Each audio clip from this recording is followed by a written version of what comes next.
Don't worry about your work, you give it up. What do you want? You want a roof? I'll give you. You want food every day? I'll give you. All you have to do is just sit in one place and be blissful. I will feed you for the rest of your life. Can you do? No, you want to mess up something every day. People say they're only working for a living. I said, don't worry, I'll give you shelter, I'll give you food every day, no problem. All you have to do is, I want to see tears of blissfulness every day. That's all the requirement. You don't have to do any work, you don't have to serve me, you don't have to produce anything, nothing. Just sit here blissfully, we'll feed you, we'll worship you. No. So the problem is not in your work, the problem is not in your life, the problem is not in the world that you live, the problem is just that you have not done the necessary things for this one to flow through this effortlessly, beautifully.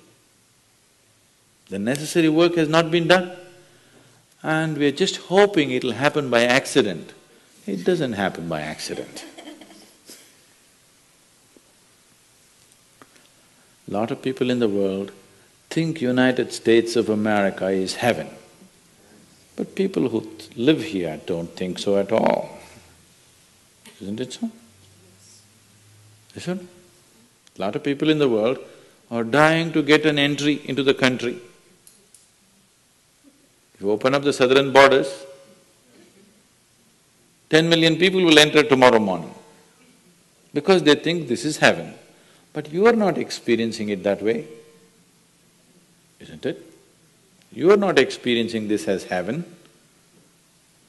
because hell and heaven is not a geographical place. Hell and heaven is what you make out of yourself, isn't it? Too much talk about heaven has been going on because there are too many people who made a hell out of themselves. If you had made a heaven out of yourself, would you talk about going to heaven? If you sit here and you're feeling ecstatic right now, would you aspire to go to heaven, I'm asking? Once it happened, early 20th century, an Orthodox Greek church, a bishop from that church, you know, Orthodox Greeks have their own separate church, they have their own pope who lives in Turkey, you know this? So a bishop from this order had heard so much about Indian mysticism and he wanted to go to India, but he never got around to make it because he had to serve the cloth that he wore. And after 60 years of age, when he is semi-retired, he got the opportunity and went to India. So he came to South India, near where we are, and he wanted to meet a mystic, a yogi.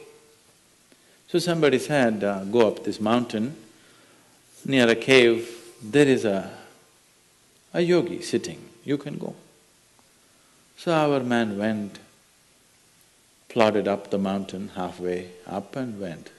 In front of a cave, an old man with a gentle smile upon his face was just sitting with his eyes closed.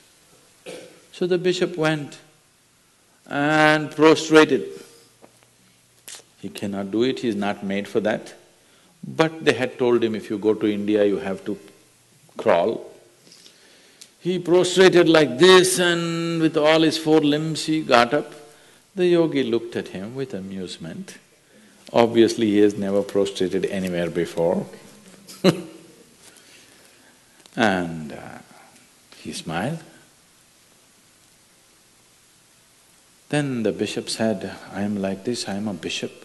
I have served in the church for so long, but I have a few questions, can you answer?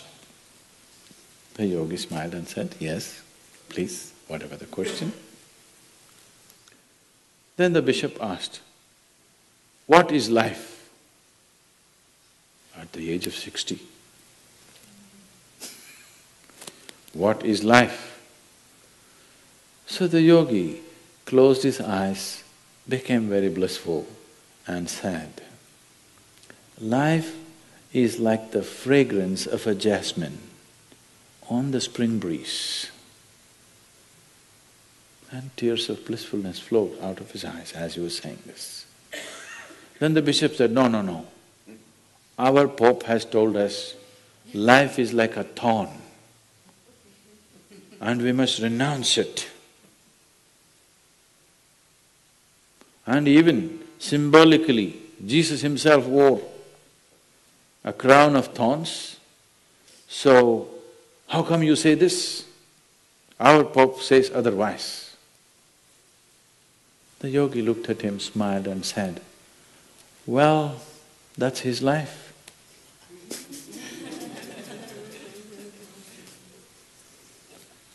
So, what you make out of it is not because of where you are, what you are, it is just what you make out of it, isn't it? Yes.